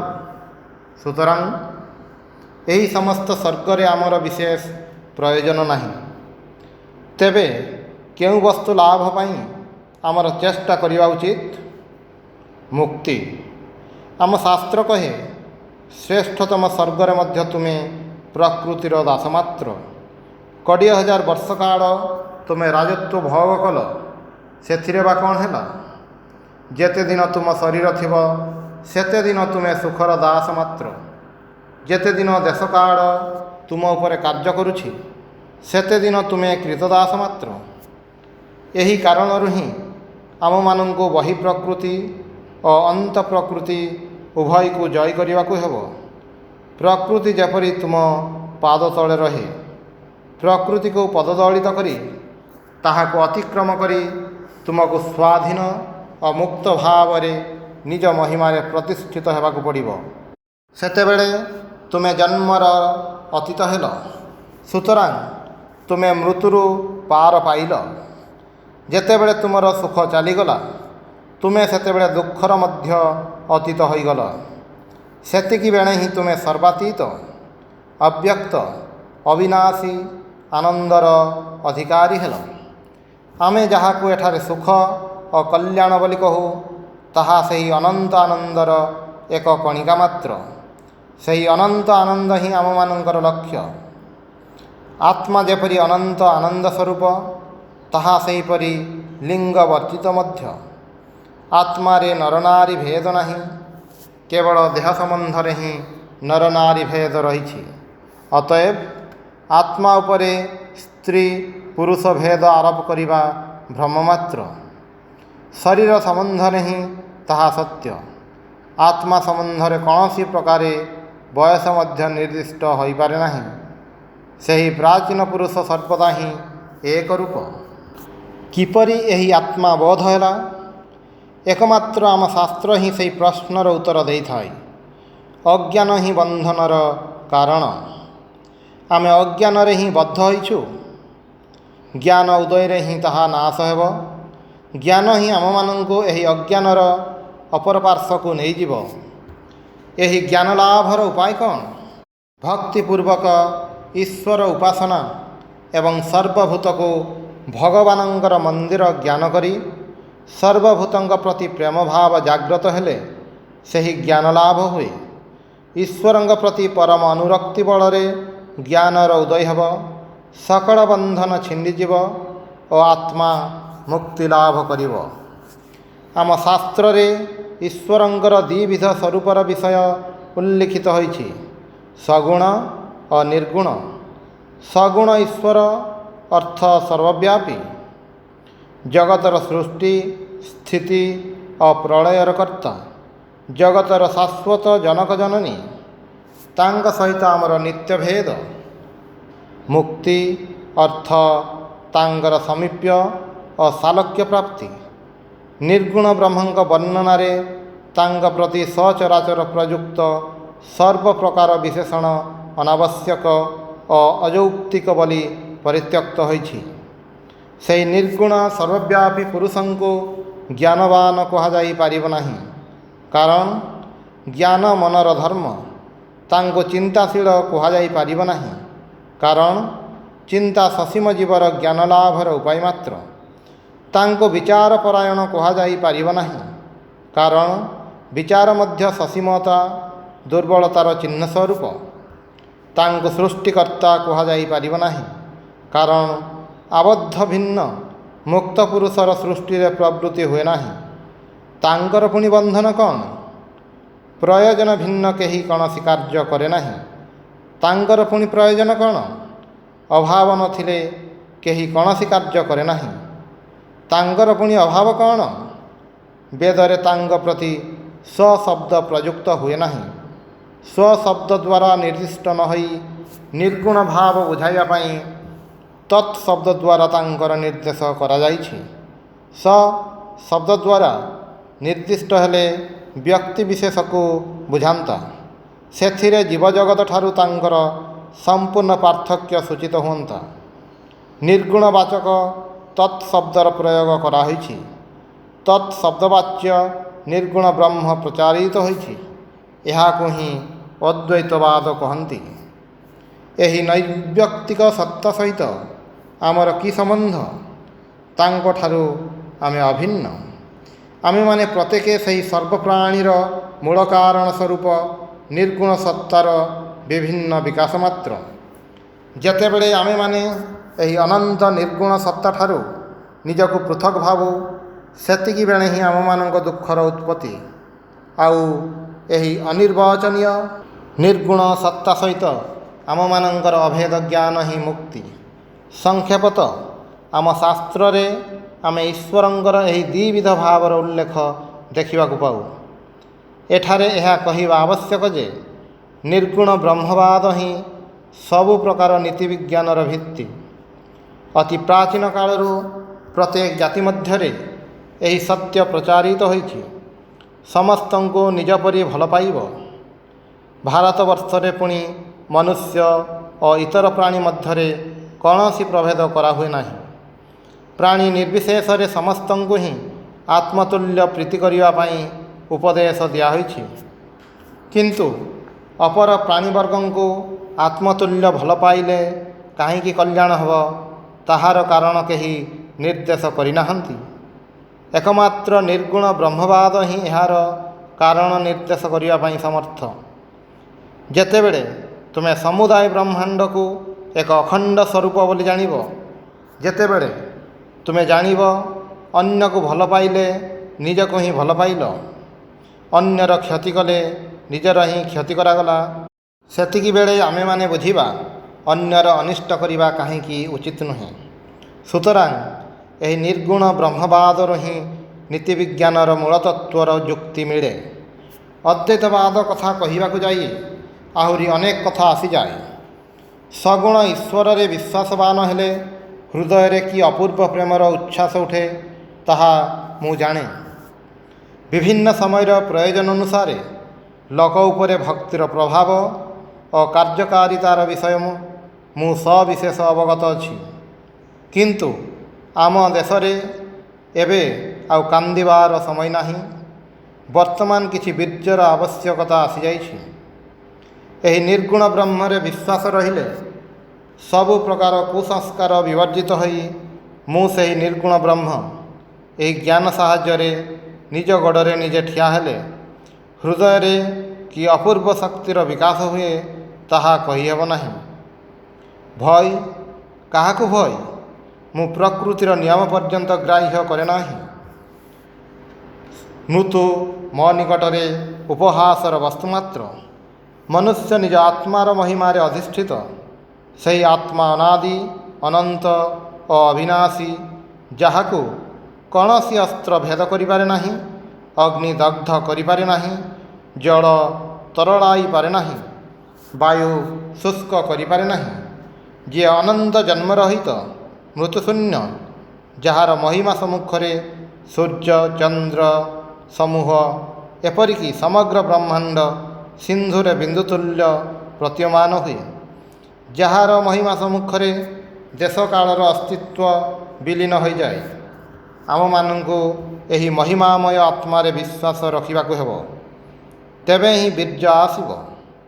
ତୁମେ ଯାହା ଚିନ୍ତା କରିବ ତୁମେ ତାହା ହିଁ ହେବ। ଯଦି ତୁମେ ନିଜକୁ ଦୁର୍ବଳ ଭାବ ତେବେ ତୁମେ ଦୁର୍ବଳ ହେବ। ତେଜସ୍ୱୀ ଭାବିଲେ ତେଜସ୍ୱୀ ହେବ। ଯଦି ତୁମେ ନିଜକୁ ଅପବିତ୍ର ଭାବ ତେବେ ତୁମେ ଅପବିତ୍ର, ନିଜକୁ ବିଶୁଦ୍ଧ ଭାବିଲେ ବିଶୁଦ୍ଧ ହିଁ ହେବ। ଅଦ୍ୱୈତବାଦ ଆମମାନଙ୍କୁ ନିଜକୁ ଦୁର୍ବଳ ଭାବିବାକୁ ଉପଦେଶ ଦିଏ ନାହିଁ, ପରନ୍ତୁ ନିଜକୁ ତେଜସ୍ୱୀ, ସର୍ବଶକ୍ତିମାନ ଓ ସର୍ବଜ୍ଞ ଭାବିବାକୁ ଉପଦେଶ ଦିଏ। ଆମ ଭିତରେ ଏହି ଭାବ ଏବେ ମଧ୍ୟ ପ୍ରକାଶିତ ନ ହୋଇ ପାରିଥାଏ, କିନ୍ତୁ ଏହା ତ ଆମ ଭିତରେ ରହିଛି। ଆମ ଭିତରେ ସକଳ ଜ୍ଞାନ, ସକଳ ଶକ୍ତି, ପୂର୍ଣ୍ଣ ପବିତ୍ରତା ଓ ସ୍ୱାଧୀନତାର ଭାବ ରହିଛି। ତେବେ ମୁଁ ଏଗୁଡ଼ିକୁ ଜୀବନରେ ପ୍ରକାଶ କରିପାରିବି ନାହିଁ କାହିଁକି? କାରଣ ମୁଁ ସେଥିରେ ବିଶ୍ୱାସ କରେ ନାହିଁ। ଯଦି ମୁଁ ଏହି କ୍ଷଣି ଏଥିରେ ବିଶ୍ୱାସ ରଖେ ତେବେ ତାହାର ପ୍ରକାଶ ହେବ, ନିଶ୍ଚୟ ହେବ। ଅଦ୍ୱୈତବାଦ ଏହା ହିଁ ଶିକ୍ଷା ଦିଏ। ଅତି ଶୈଶବ ଅବସ୍ଥାରୁ ତୁମମାନଙ୍କର ସନ୍ତାନଗଣ ତେଜସ୍ୱୀ ହୁଅନ୍ତୁ। ସେମାନଙ୍କୁ କୌଣସି ପ୍ରକାର ଦୁର୍ବଳତା ବା କୌଣସି ପ୍ରକାର ବାହ୍ୟ ଅନୁଷ୍ଠାନ ଶିକ୍ଷା ଦେବାର ପ୍ରୟୋଜନ ନାହିଁ। ସେମାନେ ତେଜସ୍ୱୀ ହୁଅନ୍ତୁ, ନିଜ ଗୋଡ଼ରେ ନିଜେ ଛିଡ଼ା ହୁଅନ୍ତୁ, ସାହସୀ, ସର୍ବଜୟୀ, ସର୍ବଂସହ ହୁଅନ୍ତୁ। ଏହି ସମସ୍ତ ଗୁଣସମ୍ପନ୍ନ ହେବାକୁ ହେଲେ ସେମାନଙ୍କୁ ପ୍ରଥମେ ଆତ୍ମାର ମହିମା ସମ୍ବନ୍ଧରେ ଶିକ୍ଷା ଦେବାକୁ ହେବ। ଏହା କେବଳ ବେଦାନ୍ତରେ ହିଁ ପାଇବେ। ସେଥିରେ ଅନ୍ୟାନ୍ୟ ଧର୍ମ ପରି ଭକ୍ତି, ଉପାସନା ପ୍ରଭୃତି ସମ୍ବନ୍ଧରେ ଅନେକ ଉପଦେଶ ଅଛି। ଯଥେଷ୍ଟ ପରିମାଣରେ ଅଛି ସତ, କିନ୍ତୁ ମୁଁ ଯେଉଁ ଆତ୍ମତତ୍ତ୍ୱର କଥା କହୁଛି ତାହା ହିଁ ଜୀବନ ଓ ଶକ୍ତିପ୍ରଦ ଏବଂ ଅତି ଅପୂର୍ବ। ବେଦାନ୍ତରେ ହିଁ କେବଳ ସେହି ମହାନ ତତ୍ତ୍ୱ ନିହିତ ଯାହା ସମଗ୍ର ଜଗତର ଭାବରାଶିକୁ ପରିବର୍ତ୍ତିତ କରିଦେବ ଏବଂ ବିଜ୍ଞାନ ସହିତ ଧର୍ମର ସାମଞ୍ଜସ୍ୟ ବିଧାନ କରିବ। ମୁଁ ତୁମ ନିକଟରେ ଆମ ଧର୍ମର ପ୍ରଧାନ ତତ୍ତ୍ୱଗୁଡ଼ିକୁ କହିଲି। ଏଗୁଡ଼ିକ କିପରି କାର୍ଯ୍ୟରେ ପରିଣତ କରିବାକୁ ହେବ, ବର୍ତ୍ତମାନ ତାହା ସମ୍ବନ୍ଧରେ କେତୋଟି କଥା କହିବି। ମୁଁ ପୂର୍ବରୁ କହିଛି, ଭାରତରେ ଯେଉଁ ସମସ୍ତ କାରଣ ବିଦ୍ୟମାନ ସେଥିରେ ଏଠାରେ ଅନେକ ସମ୍ପ୍ରଦାୟ ରହିବାର ହିଁ କଥା। କାର୍ଯ୍ୟତଃ ଦେଖୁଛୁ ଏଠାରେ ଅନେକ ସମ୍ପ୍ରଦାୟ। ଆହୁରି ଗୋଟିଏ ଆଶ୍ଚର୍ଯ୍ୟ ବିଷୟ ମଧ୍ୟ ଏଠାରେ ଦେଖାଯାଉଛି ଯେ ଗୋଟିଏ ସମ୍ପ୍ରଦାୟ ଅନ୍ୟ ସମ୍ପ୍ରଦାୟ ସହିତ ବିରୋଧ କରେ ନାହିଁ। ଶୈବ ଏକଥା କହନ୍ତି ନାହିଁ ଯେ ବୈଷ୍ଣବମାନଙ୍କର ହିଁ ଅଧପତନ ହେଉ, ଅଥବା ବୈଷ୍ଣବ ମଧ୍ୟ ଶୈବକୁ ଏ କଥା କହନ୍ତି ନାହିଁ। ଶୈବ କହନ୍ତି, ମୁଁ ମୋର ପଥରେ ଚାଲୁଛି, ତୁମେ ତୁମ ପଥରେ ଚାଲ, ଶେଷରେ ଆମେ ଏକ ସ୍ଥାନରେ ପହଞ୍ଚିବା। ଭାରତର ସମସ୍ତ ସମ୍ପ୍ରଦାୟ ହିଁ ଏ କଥା ସ୍ୱୀକାର କରିଥାନ୍ତି। ଏହାକୁ ହିଁ ଇଷ୍ଟନିଷ୍ଠା କହନ୍ତି। ଅତି ପ୍ରାଚୀନ କାଳରୁ ଏହା ସ୍ୱୀକୃତ ହୋଇ ଆସୁଛି ଯେ ଈଶ୍ୱର ଉପାସନାର ବିଭିନ୍ନ ପ୍ରଣାଳୀ ଅଛି। ଏହା ମଧ୍ୟ ସ୍ୱୀକୃତ ହୋଇ ଆସୁଛି ଯେ ବିଭିନ୍ନ ପ୍ରକୃତି ପକ୍ଷରେ ବିଭିନ୍ନ ସାଧନ ପ୍ରଣାଳୀର ପ୍ରୟୋଜନ। ତୁମେ ଯେଉଁ ପ୍ରଣାଳୀରେ ଈଶ୍ୱର ଲାଭ କରିବ ସେହି ପ୍ରଣାଳୀ ହୁଏତ ମୋତେ ଖାଟିବ ନାହିଁ, ହୁଏତ ସେଥିରେ ମୋର କ୍ଷତି ହୋଇପାରେ। ସମସ୍ତଙ୍କୁ ଏକ ପଥରେ ଯିବାକୁ ହେବ ଏ କଥାର କୌଣସି ଅର୍ଥ ନାହିଁ, ଏଥିରେ ବରଂ କ୍ଷତି ହିଁ ହୋଇଥାଏ। ସୁତରାଂ ସମସ୍ତଙ୍କୁ ଏକ ପଥରେ ନେଇଯିବାର ଚେଷ୍ଟା ଏକାବେଳକେ ପରିତ୍ୟାଗ କରିବା ଉଚିତ। ଯଦି କେବେ ପୃଥିବୀର ସବୁ ଲୋକ ଏକ ଧର୍ମ ମତାବଲମ୍ବୀ ହୋଇ ଏକ ପଥରେ ଚାଲନ୍ତି ତେବେ ବଡ଼ ଦୁଃଖର ବିଷୟ ବୋଲି କହିବାକୁ ହେବ। ତାହେଲେ ଲୋକଙ୍କର ସ୍ୱାଧୀନ ଚିନ୍ତାଶକ୍ତି ଓ ପ୍ରକୃତ ଧର୍ମଭାବ ଏକାବେଳକେ ବିନଷ୍ଟ ହେବ। ବୈଚିତ୍ର୍ୟ ହିଁ ଆମମାନଙ୍କର ଜୀବନଯାତ୍ରାର ମୂଳମନ୍ତ୍ର। ସମ୍ପୂର୍ଣ୍ଣ ରୂପେ ବୈଚିତ୍ର୍ୟ ଚାଲିଗଲେ ସୃଷ୍ଟି ମଧ୍ୟ ଲୋପ ପାଇବ। ଯେତେଦିନ ଚିନ୍ତା ପ୍ରଣାଳୀର ଏହି ବିଭିନ୍ନତା ରହିବ ସେତେଦିନ ଆମର ବ୍ୟକ୍ତିଗତ ଅସ୍ତିତ୍ୱ ରହିଥିବ। ତେବେ ବୈଚିତ୍ର୍ୟ ଅଛି ବୋଲି ବିରୋଧର ପ୍ରୟୋଜନ ନାହିଁ। ତୁମ ପକ୍ଷରେ ତୁମ ମାର୍ଗ ଭଲ ସତ, କିନ୍ତୁ ମୋ ପକ୍ଷରେ ନୁହେଁ। ମୋ ପକ୍ଷରେ ମୋର ମାର୍ଗ ଠିକ୍, କିନ୍ତୁ ତୁମ ପକ୍ଷରେ ନୁହେଁ। ପ୍ରତ୍ୟେକଙ୍କ ଇଷ୍ଟ ଭିନ୍ନ। ଏ କଥା ଏହା ବୁଝାଏ ଯେ ପ୍ରତ୍ୟେକର ପଥ ବିଭିନ୍ନ। ଏହା ମନେ ରଖ, ଜଗତର କୌଣସି ଧର୍ମ ସଙ୍ଗେ ଆମର ବିବାଦ ନାହିଁ। ଆମ ମଧ୍ୟରେ ପ୍ରତ୍ୟେକଙ୍କର ଭିନ୍ନ ଇଷ୍ଟ ଦେବତା। କିନ୍ତୁ ଯେତେବେଳେ ଦେଖୁ ଲୋକେ ଆସି ଆମ ନିକଟରେ କହୁଛନ୍ତି ଏହା ହିଁ ଏକମାତ୍ର ମାର୍ଗ ଏବଂ ଭାରତ ପରି ଅସାମ୍ପ୍ରଦାୟିକ ଦେଶରେ ବଳପୂର୍ବକ ଆମମାନଙ୍କୁ ଏହି ମତାବଲମ୍ବୀ କରିବାକୁ ଚାହାନ୍ତି, ସେତେବେଳେ ଆମେ ସେମାନଙ୍କ କଥା ଶୁଣି ହାସ୍ୟ ପ୍ରକାଶ କରୁ।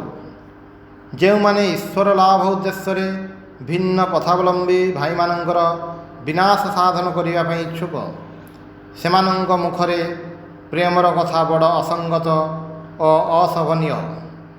ସେମାନଙ୍କ ପ୍ରେମରେ ବିଶେଷ କିଛି ମୂଲ୍ୟ ନାହିଁ। ଅନ୍ୟମାନେ ଭିନ୍ନ ପଥ ଅନୁସରଣ କରୁଛନ୍ତି। ଯିଏ ଏହା ସହ୍ୟ କରିପାରେ ନାହିଁ ସେ ପୁଣି ପ୍ରେମର କଥା ବୟାନ କରେ। ଯଦି ଏହା ହିଁ ପ୍ରେମ ହୁଏ ତେବେ ଦ୍ୱେଷ ବୋଲି କାହାକୁ କହିବା? ଖ୍ରୀଷ୍ଟ, ବୁଦ୍ଧ ବା ମହମ୍ମଦ ଜଗତର ଯେକୌଣସି ଅବତାରଙ୍କ ଉପାସନା କରୁଥିବା କୌଣସି ଧର୍ମାବଲମ୍ବୀ ସହିତ ଆମର ବିବାଦ ନାହିଁ। ହିନ୍ଦୁ କହେ, ଆସ ଭାଇ, ତୁମର ଯେଉଁ ସାହାଯ୍ୟ ଆବଶ୍ୟକ ତାହା ମୁଁ କରିବି, କିନ୍ତୁ ମୁଁ ମୋ ପଥରେ ଚାଲିବି, ସେଥିରେ କିଛି ବାଧା ଦିଅ ନାହିଁ। ମୁଁ ମୋ ଇଷ୍ଟଙ୍କ ଉପାସନା କରିବି। ତୁମର ପଥ ଖୁବ୍ ଭଲ, ସେଥିରେ ସନ୍ଦେହ ନାହିଁ, କିନ୍ତୁ ମୋ ପକ୍ଷରେ ହୁଏତ ତାହାଦ୍ୱାରା ଘୋର ଅନିଷ୍ଟ ଘଟିପାରେ। ଯେଉଁ ଖାଦ୍ୟ ମୋ ଶରୀରର ଉପଯୋଗୀ ତାହା ମୋ ନିଜ ଅଭିଜ୍ଞତାରୁ ମୁଁ ବୁଝିପାରେ। କୋଟି କୋଟି ଡାକ୍ତର ସେ ସମ୍ବନ୍ଧରେ ମୋତେ କିଛି ଶିକ୍ଷା ଦେଇପାରିବେ ନାହିଁ। ଏହିପରି କେଉଁ ପଥ ମୋର ଉପଯୋଗୀ ହେବ ତାହା ମୋ ଅଭିଜ୍ଞତାରୁ ମୁଁ ଠିକ୍ ବୁଝିପାରେ। ଏହା ହିଁ ଇଷ୍ଟନିଷ୍ଠା। ଏହି କାରଣରୁ ଆମେ କହିଥାଉ ଯେ ଯଦି କୌଣସି ମନ୍ଦିରକୁ ଯାଇ ଅଥବା କୌଣସି ଯନ୍ତ୍ର ବା ପ୍ରତିମା ସାହାଯ୍ୟରେ ତୁମେ ତୁମ ଆତ୍ମାରେ ଅବସ୍ଥିତ ଭଗବାନଙ୍କୁ ଉପଲବ୍ଧି କରିପାର, ଭଲ କଥା। 200 ପ୍ରତିମା ଗଢ଼ ନା କାହିଁକି? ଯଦି କୌଣସି ବିଶେଷ ଅନୁଷ୍ଠାନ ଦ୍ୱାରା ତୁମର ଈଶ୍ୱର ଉପଲବ୍ଧି ପାଇଁ ସାହାଯ୍ୟ ମିଳେ ତେବେ ଶୀଘ୍ର ସେହି ସମସ୍ତ ଅନୁଷ୍ଠାନ ଅବଲମ୍ବନ କର। ଯେଉଁ କ୍ରିୟା ବା ଅନୁଷ୍ଠାନ ତୁମକୁ ଭଗବାନଙ୍କ ନିକଟକୁ ନେଇଯାଇପାରେ ତାହା ହିଁ ଅବଲମ୍ବନ କର। ଯେଉଁ ମନ୍ଦିରକୁ ଗଲେ ତୁମର ଈଶ୍ୱର ଲାଭର ସହାୟତା ମିଳେ ସେଇଠାକୁ ଯାଇ ଉପାସନା କର, କିନ୍ତୁ ବିଭିନ୍ନ ପଥ ନେଇ ବିବାଦ କର ନାହିଁ। ଯେଉଁ ମୁହୂର୍ତ୍ତରେ ତୁମେ ବିବାଦ କରିବ ସେହି ମୁହୂର୍ତ୍ତରେ ତୁମେ ଧର୍ମ ପଥରୁ ଭ୍ରଷ୍ଟ ହେଲ। ତୁମେ ସମ୍ମୁଖକୁ ଅଗ୍ରସର ନ ହୋଇ ପଶ୍ଚାତକୁ ହଟିଗଲ, କ୍ରମେ ପଶୁ ସ୍ତରରେ ଉପନୀତ ହେଲ। ଆମ ଧର୍ମ କାହାରିକୁ ବାଦ ଦେବାକୁ ଚାହେଁ ନାହିଁ। ଏହା ସମସ୍ତଙ୍କୁ ନିଜ କଳକୁ ଟାଣି ନେବାକୁ ଚାହେଁ। ଆମର ଜାତିଭେଦ ଓ ଅନ୍ୟାନ୍ୟ ନିୟମାବଳୀ ଧର୍ମ ସହିତ ସଂଶ୍ଳିଷ୍ଟ ବୋଲି ଆପାତତଃ ମନେ ହୁଏ, କିନ୍ତୁ ବାସ୍ତବରେ ତାହା ନୁହେଁ। ସମଗ୍ର ହିନ୍ଦୁ ଜାତିକୁ ରକ୍ଷା କରିବା ପାଇଁ ଏହି ସମସ୍ତ ନିୟମ ଆବଶ୍ୟକ ଥିଲା। ଯେତେବେଳେ ଏହି ଆତ୍ମରକ୍ଷାର ପ୍ରୟୋଜନ ନ ରହିବ, ସେତେବେଳେ ସେଗୁଡ଼ିକ ଆପେ ଆପେ ଉଠିଯିବ। ଯେତିକି ମୋର ବୟୋବୃଦ୍ଧି ହେଉଛି, ସେତିକି ଏହି ପ୍ରାଚୀନ ପ୍ରଥାଗୁଡ଼ିକ ମୋତେ ଭଲ ବୋଲି ବୋଧ ହେଉଛି। ଏକ ସମୟରେ ମୁଁ ସେଗୁଡ଼ିକରୁ ଅଧିକାଂଶ ଅନାବଶ୍ୟକ ଓ ବୃଥା ବୋଲି ମନେ କରୁଥିଲି, କିନ୍ତୁ ଯେତିକି ମୋର ବୟସ ବୃଦ୍ଧି ହେଉଛି, ସେଗୁଡ଼ିକର କୌଣସିଟିର ବିରୋଧରେ କିଛି କହିବା ପାଇଁ ମୁଁ ସେତିକି ସଙ୍କୋଚ ବୋଧ କରୁଛି, କାରଣ ଶତ ଶତ ଶତାବ୍ଦୀର ଅଭିଜ୍ଞତାରୁ ସେଗୁଡ଼ିକ ଗଠିତ ହୋଇଛି। କାଲିକାର ଶିଶୁ, ଯିଏ କାଲି ହୁଏତ ମୃତ୍ୟୁମୁଖରେ ପତିତ ହେବ, ସେ ଯଦି ଆସି ମୋତେ ମୋର ଅନେକ ଦିନର ସଂକଳ୍ପିତ ବିଷୟଗୁଡ଼ିକୁ ପରିତ୍ୟାଗ ଏବଂ ମୁଁ ଯଦି ସେହି ଶିଶୁର କଥା ଶୁଣି ତାହାର ମତ ଅନୁସାରେ ମୋ କାର୍ଯ୍ୟପ୍ରଣାଳୀର ପରିବର୍ତ୍ତନ କରେ, ତେବେ ମୁଁ ନିଜେ ନିର୍ବୋଧତାର ପରିଚୟ ଦେଲି, ଅନ୍ୟ କେହି ନୁହେଁ। ଭାରତ ଇତର ନାନା ଦେଶରୁ ଆମେମାନେ ସମାଜ ସଂସ୍କାର ସମ୍ବନ୍ଧରେ ଯେଉଁ ସମସ୍ତ ଉପଦେଶ ପାଉଛୁ, ତାହା ମଧ୍ୟରୁ ଅଧିକାଂଶ ସେହି ଧରଣର। ସେମାନଙ୍କୁ କୁହ, ତୁମେ ଯେତେବେଳେ ଗୋଟିଏ ସ୍ଥାୟୀ ସମାଜ ଗଠନ କରିପାରିବ, ସେତେବେଳେ ଆମେ ତୁମ କଥା ଶୁଣିବୁ। ତୁମେ ଯୋଡ଼ିଏ ଦିନ ଗୋଟିଏ ଭାବକୁ ଧରି ରଖିପାର ନାହିଁ, ବିବାଦ କରି ତାହାକୁ ଛାଡ଼ିଦିଅ। କ୍ଷୁଦ୍ର ପତଙ୍ଗ ପରି ତୁମର ଜୀବନ କ୍ଷଣସ୍ଥାୟୀ। ବୁଦ୍ବୁଦ୍ ପରି ତୁମର ଉତ୍ପତ୍ତି, ବୁଦ୍ବୁଦ୍ ପରି ଲୟ। ପ୍ରଥମେ ଆମ ପରି ସ୍ଥାୟୀ ସମାଜ ଗଠନ କର। ପ୍ରଥମେ ଏପରି କେତେଗୁଡ଼ିଏ ସାମାଜିକ ନିୟମ ଓ ପ୍ରଥାର ପ୍ରବର୍ତ୍ତନ କର, ଯାହାର ଶକ୍ତି ଶତ ଶତ ଶତାବ୍ଦୀ ଧରି ଅବ୍ୟାହତ ରହିପାରିବ। ସେତେବେଳେ ତୁମ ସହିତ ଏ ବିଷୟରେ କଥାବାର୍ତ୍ତା କରିବାର ସମୟ ଆସିବ। କିନ୍ତୁ ଯେତେଦିନ ପର୍ଯ୍ୟନ୍ତ ତାହା ନ ହୋଇଛି, ସେ ପର୍ଯ୍ୟନ୍ତ ତୁମେମାନେ ଚପଳ ବାଳକ ମାତ୍ର। ଆମ ଧର୍ମ ସମ୍ବନ୍ଧରେ ମୋର ଯାହା କହିବାର ଥିଲା, ତାହା ଶେଷ ହୋଇଛି। ମୁଁ ବର୍ତ୍ତମାନ ଯୁଗର ଯାହା ବିଶେଷ ପ୍ରୟୋଜନୀୟ, ଏହିପରି ଗୋଟିଏ ବିଷୟ ତୁମମାନଙ୍କୁ କହିବି। ମହାଭାରତକାର ବେଦବ୍ୟାସଙ୍କର ଜୟ ହେଉ। ସେ କହିଯାଇଛନ୍ତି, କଳିଯୁଗରେ ଦାନ ହିଁ ଏକମାତ୍ର ଧର୍ମ। ଅନ୍ୟାନ୍ୟ ଯୁଗରେ ଯେଉଁ ସମସ୍ତ କଠୋର ତପସ୍ୟା ଓ ଯୋଗ ଆଦି ପ୍ରଚଳିତ ଥିଲା, ତାହା ଆଉ ଏବେ ଚଳିବ ନାହିଁ। ଏ ଯୁଗରେ ବିଶେଷ ପ୍ରୟୋଜନ ଦାନ, ଅନ୍ୟକୁ ସାହାଯ୍ୟ କରିବା। ଦାନ ଶବ୍ଦ କ'ଣ ବୁଝାଏ? ଧର୍ମଦାନ ହିଁ ସର୍ବଶ୍ରେଷ୍ଠ ଦାନ, ତାପରେ ବିଦ୍ୟାଦାନ, ତାପରେ ପ୍ରାଣଦାନ। ଅନ୍ନ ବସ୍ତ୍ରଦାନ ସର୍ବନିକୃଷ୍ଟ ଦାନ। ଯିଏ ଧର୍ମଜ୍ଞାନ ପ୍ରଦାନ କରନ୍ତି, ସେ ଆତ୍ମାକୁ ଅନନ୍ତ ଜନ୍ମ ମୃତ୍ୟୁ ପ୍ରବାହରୁ ରକ୍ଷା କରିଥାନ୍ତି। ଯିଏ ବିଦ୍ୟାଦାନ କରନ୍ତି, ସେ ମଧ୍ୟ ଆଧ୍ୟାତ୍ମିକ ଜ୍ଞାନ ଲାଭରେ ସହାୟତା କରନ୍ତି। ଅନ୍ୟାନ୍ୟ ଦାନ, ଏପରିକି ପ୍ରାଣଦାନ ପର୍ଯ୍ୟନ୍ତ ତାହା ତୁଳନାରେ ଅତି ତୁଚ୍ଛ। ଅତଏବ ତୁମମାନଙ୍କର ଏତିକି ଜାଣିବା ଉଚିତ ଯେ, ଏହି ଆଧ୍ୟାତ୍ମିକ ଜ୍ଞାନଦାନ ଅପେକ୍ଷା ଅନ୍ୟାନ୍ୟ ସବୁ କର୍ମ ନିକୃଷ୍ଟ। ଆଧ୍ୟାତ୍ମିକ ଜ୍ଞାନ ବିସ୍ତାର କଲେ ହିଁ ମନୁଷ୍ୟ ଜାତିର ସର୍ବଶ୍ରେଷ୍ଠ ସାହାଯ୍ୟ କରାଯାଏ। ଆମ ଶାସ୍ତ୍ର ଆଧ୍ୟାତ୍ମିକ ଭାବର ଅନନ୍ତ ପ୍ରସ୍ରବଣ। ଏହି ତ୍ୟାଗର ଦେଶ ଭାରତ ବ୍ୟତୀତ ପୃଥିବୀରେ ଆଉ କେଉଁଠାରେ ଏହିପରି ଧର୍ମର ଅପରୋକ୍ଷ ଅନୁଭୂତିର ଦୃଷ୍ଟାନ୍ତ ପାଇବ? ପୃଥିବୀ ସମ୍ବନ୍ଧରେ ମୋର କିଛି ଅଭିଜ୍ଞତା ଅଛି। ମୋତେ ବିଶ୍ୱାସ କର, ଅନ୍ୟାନ୍ୟ ଦେଶରେ ଅନେକ ଲମ୍ବା ଲମ୍ବା କଥା ଶୁଣିବାକୁ ପାଇବ, କିନ୍ତୁ କେବଳ ଏହିଠାରେ ଏପରି ଲୋକେ ମିଳିବେ ଯିଏ ଧର୍ମକୁ ଜୀବନରେ ପରିଣତ କରିଛନ୍ତି। କେବଳ ଧର୍ମର ଲମ୍ବା ଚଉଡ଼ା କଥା କହିଲେ ହିଁ ଧର୍ମ ହୁଏ ନାହିଁ। ଶୁଆ ମଧ୍ୟ ଲମ୍ବା ଲମ୍ବା କଥା କହେ, ଆଜିକାଲି କଳ ମଧ୍ୟ କହେ, କିନ୍ତୁ ଏପରି ଜୀବନ ଦେଖାଉ ଦେଖି ଯହିଁରେ ତ୍ୟାଗ, ଆଧ୍ୟାତ୍ମିକତା, ତିତିକ୍ଷା ଓ ଅନନ୍ତ ପ୍ରେମ ବିଦ୍ୟମାନ, ସେହି ସମସ୍ତ ଗୁଣ ରହିଲେ ହିଁ ତୁମେ ଧାର୍ମିକ ପୁରୁଷ ହେବ। ଆମ ଶାସ୍ତ୍ରରେ ଏହି ସମସ୍ତ ସୁନ୍ଦର ସୁନ୍ଦର ଭାବ ଏବଂ ଆମ ଦେଶରେ ମହତ୍ ଜୀବନ ସମୂହ ଉଦାହରଣ ସ୍ୱରୂପ ଥିବା ସତ୍ତ୍ୱେ ଆମର ଯୋଗୀଶ୍ରେଷ୍ଠମାନଙ୍କ ହୃଦୟ ଓ ମସ୍ତିଷ୍କ ପ୍ରସୂତ ଚିନ୍ତା ରତ୍ନଗୁଡ଼ିକ ସର୍ବସାଧାରଣରେ ପ୍ରଚାରିତ ହୋଇ ଧନୀ ଦରିଦ୍ର ଉଚ୍ଚ ନୀଚ ସମସ୍ତଙ୍କର ସମ୍ପତ୍ତି ନ ହୋଇପାରିବାଟା ଅତି ଦୁଃଖର ବିଷୟ। ଏହି ସମସ୍ତ ତତ୍ତ୍ୱ କେବଳ ଯେ ଭାରତରେ ପ୍ରଚାର କରିବାକୁ ହେବ ତାହା ନୁହେଁ, ସମଗ୍ର ଜଗତରେ ତାହାକୁ ବ୍ୟାପ୍ତ କରିବାକୁ ହେବ। ଏହା ହିଁ ଆମମାନଙ୍କର ଶ୍ରେଷ୍ଠ କର୍ତ୍ତବ୍ୟ। ପୁଣି ଯେତେ ପରିମାଣରେ ତୁମେ ଅନ୍ୟକୁ ସାହାଯ୍ୟ କରିବାକୁ ଅଗ୍ରସର ହେବ, ସେତେ ଅଧିକ ଭାବରେ ତୁମେ ଦେଖିବ ଯେ ତୁମେ ନିଜର ହିଁ କଲ୍ୟାଣ ବିଧାନ କରୁଛ। ଯଦି ତୁମେ ଯଥାର୍ଥରେ ତୁମ ଧର୍ମକୁ ଭଲ ପାଅ, ଯଦି ଯଥାର୍ଥରେ ତୁମେ ତୁମର ଦେଶକୁ ପ୍ରେମ କର, ତେବେ ତୁମମାନଙ୍କୁ ସର୍ବସାଧାରଣଙ୍କ ଦୁର୍ବୋଧ୍ୟ ଶାସ୍ତ୍ର ଆଦିରୁ ଏହି ରତ୍ନରାଜି ଆହରଣ କରି ସେମାନଙ୍କର ପ୍ରକୃତ ଉତ୍ତର ଅଧିକାରୀଗଣଙ୍କୁ ଦାନ କରିବା ନିମନ୍ତେ ପ୍ରାଣପଣେ ସାଧନ କରିବାକୁ ହେବ। ସର୍ବୋପରି ଆମମାନଙ୍କୁ ଗୋଟିଏ ବିଷୟ ପ୍ରତି ବିଶେଷ ଦୃଷ୍ଟି ରଖିବାକୁ ପଡ଼ିବ। ହାୟ, ଶତ ଶତ ଶତାବ୍ଦୀ ଧରି ଆମେ ଘୋର ଈର୍ଷା ବିଷୟରେ ଜର୍ଜରିତ ହୋଇଛୁ। ଆମେ ସର୍ବଦା ପରସ୍ପର ପ୍ରତି ହିଂସା କରିଛୁ। ଅମୁକ ମୋ ଅପେକ୍ଷା କାହିଁକି ଶ୍ରେଷ୍ଠ ହେଲା, ମୁଁ କାହିଁକି ତା ଅପେକ୍ଷା ଶ୍ରେଷ୍ଠ ହେଲି ନାହିଁ। ଅହରହ ଆମର ଏହି ଚିନ୍ତା। ଏପରିକି ଧର୍ମକର୍ମରେ ମଧ୍ୟ ଆମେ ଏହି ଶ୍ରେଷ୍ଠତ୍ୱ ପାଇଁ ଅଭିଳାଷୀ।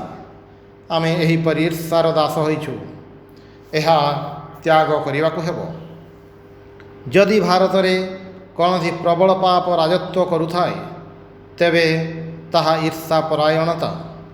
ସମସ୍ତେ ଆଜ୍ଞା ଦେବାକୁ ଚାହାନ୍ତି, ଆଜ୍ଞା ପାଳନ କରିବାକୁ କେହି ପ୍ରସ୍ତୁତ ନୁହନ୍ତି। ପ୍ରଥମେ ଆଜ୍ଞା ପାଳନ କରିବାକୁ ଶିକ୍ଷା କର, ଆଜ୍ଞା ଦେବାର ଶକ୍ତି ଆପେ ଆପେ ଆସିବ। ସର୍ବଦା ଦାସ ହେବାକୁ ଶିକ୍ଷା କର, ତେବେ ହିଁ ତୁମେ ପ୍ରଭୁ ହୋଇପାରିବ। ପ୍ରାଚୀନ କାଳର ସେହି ଅଦ୍ଭୁତ ବ୍ରହ୍ମଚର୍ଯ୍ୟ ଆଶ୍ରମର ଅଭାବରୁ ହିଁ ଏହା ଘଟୁଛି। ଈର୍ଷା ଦେଶ ପରିତ୍ୟାଗ କର, ତାହେଲେ ତୁମେ ଏବେ ମଧ୍ୟ ଯେଉଁ ବଡ଼ ବଡ଼ କାର୍ଯ୍ୟଗୁଡ଼ିକ ପଡ଼ି ରହିଛି ତାହା କରିପାରିବ। ଆମର ପୂର୍ବପୁରୁଷଗଣ ଅଦ୍ଭୁତ କର୍ମ କରିଥିଲେ। ଆମେ ଭକ୍ତି ଓ ଶ୍ରଦ୍ଧାର ସହିତ ସେମାନଙ୍କ କାର୍ଯ୍ୟକଳାପର ଆଲୋଚନା କରିଥାଉ। କିନ୍ତୁ ବର୍ତ୍ତମାନ ଆମର କାର୍ଯ୍ୟ କରିବାର ସମୟ। ଆମର ବଂଶଧରମାନେ ମଧ୍ୟ ଯେପରି ଗୌରବ ସହକାରେ ଆମ କାର୍ଯ୍ୟକଳାପର ଆଲୋଚନା କରିବେ। ଆମ ପୂର୍ବପୁରୁଷଗଣ ଯେତେ ଶ୍ରେଷ୍ଠ ଓ ମହିମାନ୍ୱିତ ହୋଇଥାନ୍ତୁ ନା କାହିଁକି, ପ୍ରଭୁଙ୍କ ଆଶୀର୍ବାଦରୁ ଆମେ ପ୍ରତ୍ୟେକ ଏପରି କାର୍ଯ୍ୟ ସମୂହ କରିବା ଯେ ଯାହାଦ୍ୱାରା ସେମାନଙ୍କର ଗୌରବର ବି ମଧ୍ୟ ମ୍ଳାନ ହୋଇଯିବ।